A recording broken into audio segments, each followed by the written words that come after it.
आदाब, नमस्कार, good evening, सत श्री अकाल। आप सभी का एक बार फिर से हमारे YouTube चैनल पर बहुत बहुत हार्दिक स्वागत और अभिनंदन। जैसा कि हम हमेशा हिंदुस्तान की जुर्म की दुनिया की आज मैं एक नई कहानी आपके सामने लेकर आया हूँ। आप में से बहुत से लोगों ने भारत के ओलंपियन और गोल्ड मेडलिस्ट, भारत के कुश्ती पहलवान सुशील कुमार का नाम ज़रूर सुना होगा।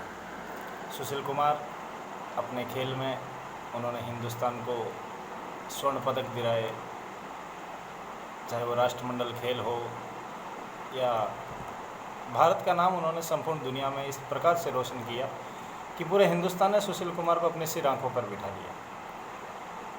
लेकिन वक्त का फेर देखिए, आज वही सुशील कुमार दिल्ली की तिहाड़ जेल की सलाखों के पीछे है और वजह कुछ ऐसी है कि हम सोचकर भी कि एक जो लाखों लोगों का, लाखों युवाओं का जो एक यूथ आइकन हुआ करता था, आज वो जिस प्रकार से उसने जुर्म की दुनिया में अपना एक नाम स्थापित कर लिया, वो वास्तव में बड़ा हैरान करने वाला है। बात इसी वर्ष मई, ये बात है, ये घटना 4 और 5 मई 2021 की है। सुशील कुमार ने, जैसा कि हम सभी जानते हैं, दिल्ली का छत्रसाल स्टेडियम, जहां सुशील कुमार का एक छत्र राज चलता है, सुशील कुमार के ससुर जो है सतपाल, देश के बहुत नामचीन पहलवान,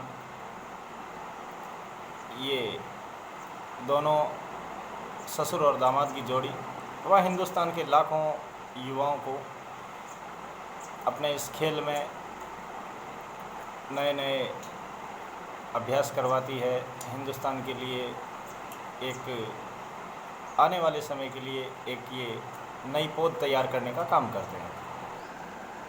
तो घटना कुछ इस प्रकार है। इसी वर्ष 4 और 5 मई को सुशील कुमार ने अपने एक जूनियर साथी की हत्या का आरोप लगा है सुशील कुमार पर, और अभी ये अगस्त का महीना चल रहा है और 2 अगस्त को दिल्ली पुलिस ने सुशील कुमार के खिलाफ धारा 302 में एक पूरी 1000 पन्ने की चार्जशीट बनाकर अब न्यायालय के सामने भेज दी है। अब आगे का काम न्यायालय को करना है। लेकिन इस 1000 पन्नों में सुशील कुमार सहित कुल इस 1000 पन्नों की चार्जशीट में कुल आरोपी जो बने हैं, आरोपियों की संख्या है 13, जिनमें मुख्य आरोपी सुशील कुमार को बनाया गया है और 12 अन्य आरोपी। कुल 22 धाराओं में सुशील कुमार को लपेटा गया है। और जैसा कि हम जानते हैं कि इस प्रकार के जो जुर्म होते हैं उनमें 90 दिनों की अवधि होती है स्थानीय पुलिस के पास। जो भी पुलिस इस मुकदमे की जांच कर रही है उनके पास 90 दिन का समय होता है, और दिल्ली पुलिस ने 90 दिन से 2 या 3 दिन पहले न्यायालय में अपनी चार्जशीट न्यायालय के सामने पेश कर दी। अब बात यह है कि आखिरकार उस दिन हुआ क्या था। तो अब मैं आपको सिलसिलेवार तरीके से 4 और 5 मई की रात, ये जो संपूर्ण घटनाक्रम है, इस घटनाक्रम की शुरुआत कहाँ से हुई, मैं अब आपको पूरा सिलसिलेवार तरीके से बताता हूँ। इस बात का आरंभ होता है 10 दिसंबर 2019। 10 दिसंबर 2019 को दिल्ली के मॉडल टाउन इलाके में सुशील कुमार एक 2 मंजिल का फ्लैट 90 लाख रुपए में खरीदता है। और सुशील कुमार ने फ्लैट अपनी पत्नी सावी सोलंकी के नाम पर कर दिया, जो कि बाद में शादी के बाद, जो कि सावी सोलंकी थी, तो और शादी के बाद में सावी सहरावत के नाम से जानी जाने लगी। इस फ्लैट का नंबर है D10/6। दिल्ली के मॉडल टाउन इलाके में ये सुशील कुमार ने फ्लैट 90 लाख रुपए की राशि में खरीदा था। लगभग इस फ्लैट को लेने के 3 महीने बाद सुशील कुमार ने ये फ्लैट 40,000 रुपये प्रति माह के हिसाब से 2 लोगों को भाड़े पर दे दिया। और जो 2 लोग इस फ्लैट में अब रहने आए थे उनमें से एक का नाम था सागर धनखड़, जो उसी छत्रसाल स्टेडियम में सुशील कुमार के मार्गदर्शन में अभ्यास करता था और वो भी देश का एक उभरता हुआ स्केल का कुश्ती का बहुत अच्छा पहलवान था। और दूसरा जो साथी रहने आया था उसका नाम था भगत। तो अब महीने के 40,000 रुपये प्रति माह किराए पर सुशील कुमार के उसी 90 लाख के फ्लैट में 2 दोस्त सागर धनखड़ और भगत अब वहाँ रहने के लिए आ गए। इस फ्लैट में रहते हुए इन्हें लगभग 2.5 से 3 महीने का समय हुआ कि इसी मोहल्ले में रहने वाले कुछ लोगों के साथ सागर धनखड़ और भगत का झगड़ा हुआ। और झगड़ा भी कोई छोटी मोटी बात को लेकर, कोई जहाँ बीच रास्ते में सागर धनखड़ की जो उसका जो दोस्त था भगत और उनके साथ जो भी लोग मिलने के लिए आते, उनके जो व्हीकल हैं वो कहीं बीच रास्ते में थे। तो इसी छोटी मोटी पार्किंग की वजह से मोहल्ले वालों के साथ नाराज़गी हुई। जब विवाद इतना बढ़ा और फिर लोगों ने मालूम किया कि भाई ये फ्लैट है किसका, तो मालूम हुआ कि ये फ्लैट भारत के गोल्ड मेडलिस्ट सुशील कुमार के नाम ये फ्लैट है। और बात सुशील कुमार तक पहुंची। फिर सुशील कुमार ने कहा भगत और इनसे कि भाई आप ये फ्लैट खाली कर दो, क्योंकि हमेशा हमेशा के विवाद अच्छे नहीं हैं। और सुशील ने ये फ्लैट खाली करने के लिए बोल दिया। लेकिन सागर धनखड़ और भगत ने थोड़ी आनाकानी की। फिर सुशील कुमार ने अपने 2 लड़कों अजय और रघुवीर, इन दोनों को सागर धनखड़ के पास ये संदेश देकर भेजा कि भाई सुशील कुमार ने बोला है और अब आपको ये फ्लैट खाली करना पड़ेगा। लेकिन इत्तेफाक की बात यह है कि उसी समय सागर धनखड़ और भगत के साथ उस फ्लैट में उनसे मिलने के लिए सोनू महाल, जो कि आप सभी जानते हैं कि भारत का एक बहुत दुर्दांत अपराधी है जिसका नाम है काला जठेड़ी। और ये सोनू महाल उस जठेड़ी का सगा भांजा है। तो बीच में जो तीसरा व्यक्ति था सोनू महाल, जिसका सही नाम जय भगवान है, अब वो बीच में बोल पड़ा। और यहीं से इस बात की, ये संपूर्ण जो जुर्म की जो दास्तान रची गई, इसकी शुरुआत यहीं से होती है। उसने उन अजय और रघुवीर जो सुशील कुमार का मैसेज लेकर आए थे, उन दोनों लोगों से सोनू महाल ने कहा कि जाकर अपने पहलवान से कहो कि बात करनी है तो खुद आए, अपने चेलों को ना भेजा करें। जैसे ही अजय और रघुवीर सुशील कुमार के पास पहुँचे और जब उन्होंने जाकर ये संपूर्ण घटना बताई तो सुशील कुमार को बहुत आघात लगा। उसे लगा कि अब मेरा जो इतना विस्तृत साम्राज्य है, जो मैंने देश में इतना नाम, इतनी पहचान, इतनी इज्जत बनाई है, और अब शायद मुझे लगता है कि इन्होंने मेरी इज्जत पर जो आंच डाली है। और वहीं से सुशील कुमार का दिमाग एक प्रकार से शैतान की तरह अपना काम करने लगा। फिर दिल्ली के उसी छत्रसाल स्टेडियम में सुशील कुमार को ये भी लगता था कि सोनू महाल हो, चाहे ये सागर धनखड़ हो या भगत हो, ये अब सुशील कुमार की रेकी कर रहे हैं, उसकी मुखबिरी कर रहे हैं। और इसी मुखबिरी के चलते सुशील कुमार ने उस छत्रसाल स्टेडियम में से 3 अन्य पहलवानों को स्टेडियम से बाहर का रास्ता भी दिखा दिया। लेकिन फिर भी ये मुखबिरी, और फिर भी सुशील कुमार को लगा कि अब उसका अस्तित्व कुछ संकट में आया है। फिर बात धीरे धीरे चलते चलते इनके बीच में समझौता नहीं हुआ। फिर इसी साल मार्च अप्रैल में आकर इनके बीच में समझौता हो गया भगत और सोनू महाल और सागर धनखड़ ने वो फ्लैट भी खाली कर दिया। लेकिन सुशील कुमार के मन में वो टीस थी कि इन्हें सबक ज़रूर सिखाऊंगा, क्योंकि इन्होंने मेरे वर्चस्व को ललकारा है। और बस यहीं से सुशील कुमार एक अलग रास्ते पर निकल पड़ा।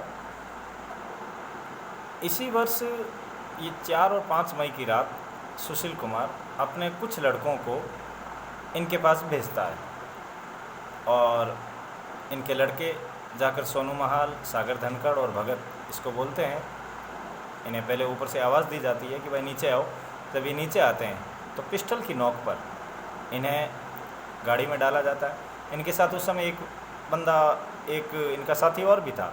तो इस प्रकार से उस गाड़ी में इनको ज़बरदस्ती बिठाया जाता है और सीधे दिल्ली के छत्रसाल स्टेडियम लाया जाता है।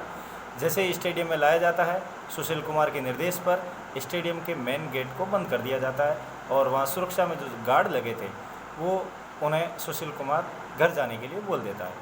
और वो गार्ड भी सुशील कुमार को अपना सब कुछ मानते थे। उन्हें पता था कि इस छत्रसाल स्टेडियम में अगर किसी का एक छत्र राह चलता तो सुशील कुमार है, और वो भी सुशील कुमार के इस आदेश का अवहेलना नहीं कर पाए। और इस प्रकार अब स्टेडियम में ये 4 और उनके साथ इन्हें जो अपहरण करता थे, जो सुशील कुमार के लड़के थे, वो लगभग 20 की संख्या में। अब स्टेडियम में और दूसरा कोई नहीं था। अब सुशील कुमार और सुशील कुमार के लड़कों ने लगभग 30 से 40 मिनट तक रॉड, लकड़ी के डंडे और रॉड, डंडे, पिस्टल, तमंचे, इन सभी हथियारों के साथ लगभग 30 से 40 मिनट तक इन सभी के साथ ज़बरदस्त मारपीट की। इसी मारपीट के दौरान कुछ सागर धनखड़ को ज़्यादा चोटें आई और उनमें से जो एक साथी था वो वहाँ से भागकर निकलने में सफल रहा। जैसे ही वो बाहर निकला, उसने बाहर निकलते ही 100 नंबर पर दिल्ली पुलिस को फ़ोन किया। दिल्ली पुलिस की गाड़ी का जैसे सायरन बजा तो सुशील कुमार और उसके सभी साथियों ने इन बाकी तीनों को लेकर स्टेडियम का जो बेसमेंट है वहाँ निकल गए और फिर थोड़ी देर बाद इन तीनों को वहाँ छोड़कर और बाकी के सभी साथी सुशील कुमार के सहित निकल पड़े। जब ये संपूर्ण घटना हो रही थी तो सुशील कुमार के निर्देश पर ही सुशील कुमार का एक लड़का इस पूरी घटना का वीडियो बना रहा था। और जब मौके पर दिल्ली पुलिस पहुंची तो वहीं दिल्ली पुलिस को वो लड़का एक गाड़ी में बैठा मिला और जब उसके मोबाइल की जांच की गई तो उसमें वो वीडियो मिला और वही वीडियो आज सुशील कुमार के फंसने की सबसे बड़ी वजह सामने आई है।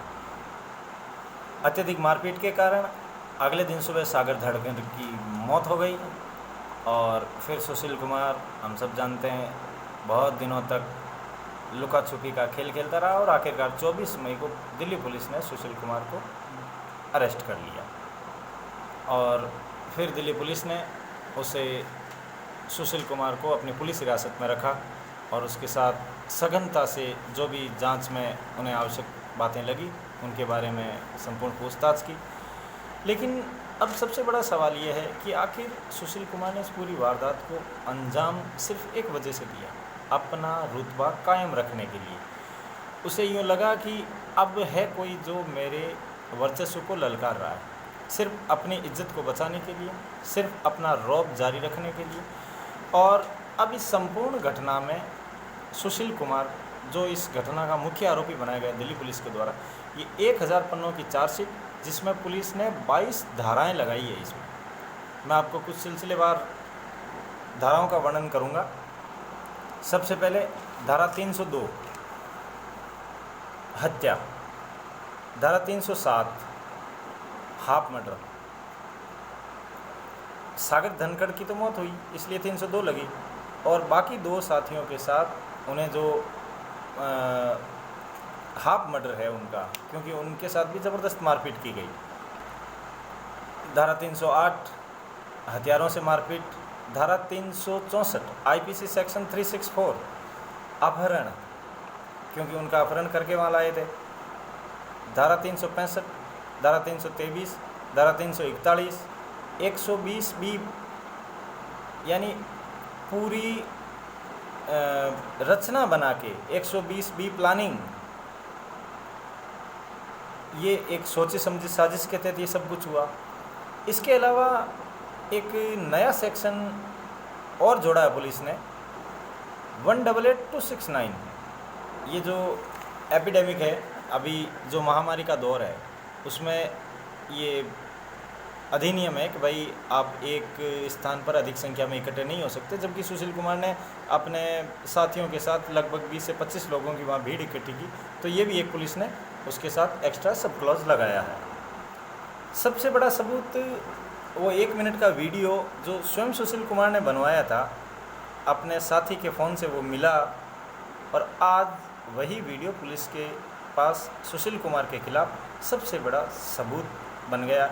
इसके अलावा सोनू महाल और भगत, ये दोनों जख्मी अवस्था में हैं, तो वो जो दोनों खुद विक्टिम हैं वो उन्होंने पुलिस के सामने बयान दिए हैं। इसके अलावा कुल इस मुकदमे में कुल मिलाकर 155 गवाह है इस पूरे हत्याकांड में, चाहे वो हॉस्पिटल के हो, चाहे पुलिस वाले हो, सभी के सभी कुल मिलाकर 155 गवाह की लिस्ट तैयार की है पुलिस ने। अब यहाँ पर पुलिस की जांच का कार्य पूर्ण होता है और इन सभी ये जो पूरी जो चार्जशीट है, इसको अपन आरोप पत्र बोलते हैं। आरोप पत्र न्यायालय में पेश करने का मतलब ये नहीं है कि भाई वो सेम टू सेम वो की वो धारा वहाँ रहेगी। हाँ, सुशील कुमार के खिलाफ जिस प्रकार से पुलिस ने जांच में 302 लगाई है, अगर न्यायालय को लगता है कि ये गैर इरादतन हत्या में अगर ये 302 रूपांतरित हो जाता है, तो शायद सुशील कुमार के बचने के कुछ चांसेज हैं। लेकिन अगर न्यायालय भी इसी बात पे एग्री हो जाता है कि भाई ये 304 में ये कन्वर्ट नहीं हो पाएगी, 302 ही रहेगा, तो सुशील कुमार के लिए उम्र के तक की सज़ा का भी प्रावधान है। तो अब आगे का काम न्यायालय का है। देश की न्यायपालिका बहुत सशक्त है, बहुत निष्पक्ष है। तो ये थी आज की कहानी, एक ओलंपियन, एक गोल्ड मेडलिस्ट जिस प्रकार से एक झूठे रुतबे के चक्कर में अपनी पूरी शान और शौकत और अपने पूरे जीवन का जिसने मिट्टी में मिलाकर रख दिया, ये थी ऐसे सुशील कुमार की कहानी। तो दीजिए इजाज़त, बहुत बहुत धन्यवाद। जय हिंद, जय भारत।